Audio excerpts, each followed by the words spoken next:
The honeymoon period of the pseudo-European stability of the EU is officially over, as the German recession is bringing down the whole of the Eurozone.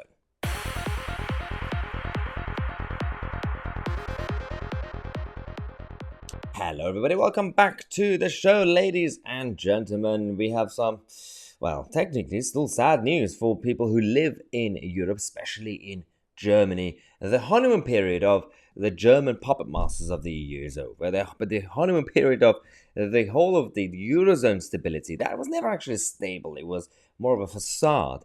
That's going out of window as well, because when you have a situation where the Germans are officially saying that, well, they say the recession is increasing and likely, which means the recession is actually already here. It reminds us of the whole the way they assess the inflation numbers, because if they say, for example, the inflation is now 10%, real terms, that inflation is about 15 to 17%.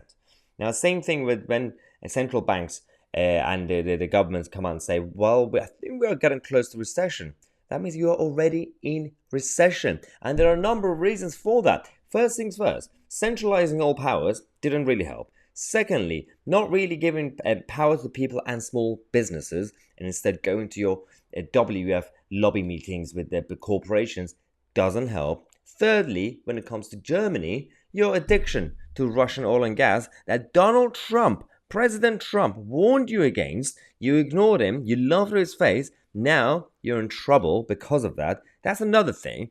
But when you have central banks, and especially in Germany, in Berlin, coming out to say that declining economic output in the winter months has become much more likely. Oh, you don't say.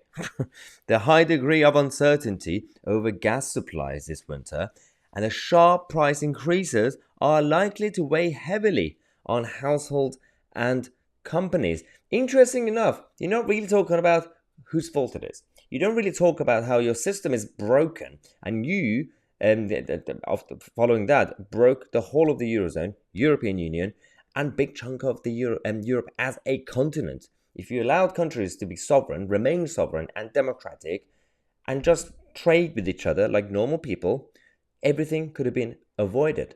But you didn't want that, do you? You wanted to create the European Central Bank. Now we have this situation saying investors in Europe in general are struggling to trade Eurozone debt without the European Central Bank's safety net. It's so embarrassing that the powerful, the rich, the banks and corporations, when they require support, when they require subsidies and safety nets and more handouts, it's kind of embarrassing.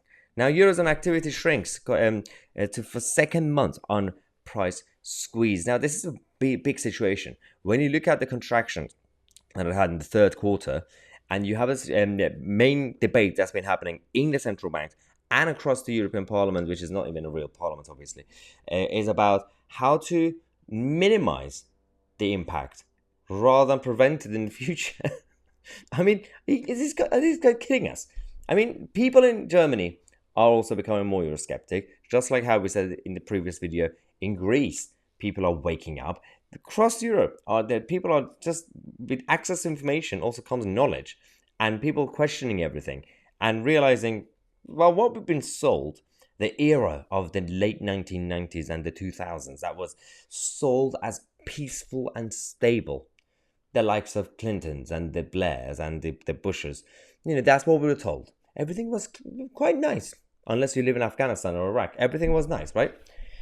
It wasn't. It was all a facade, and the whole mask is now slipping, and the whole curtain is completely being burned at this point. This is a bad situation. Now we're going to come back in half an hour. We're going to come back to this country and tell you what's going on with the British politics, especially when it comes to the leadership election, because some weird stuff is now happening, which is kind of fascinating. And I'm going to talk to you about Rishi Sunak's campaign and how they are using public money, taxpayers' money and resources to help make Rishi Sunak the next Prime Minister. Oh dear God. Subscribe to the channel. I'm Tousi, and we are the media.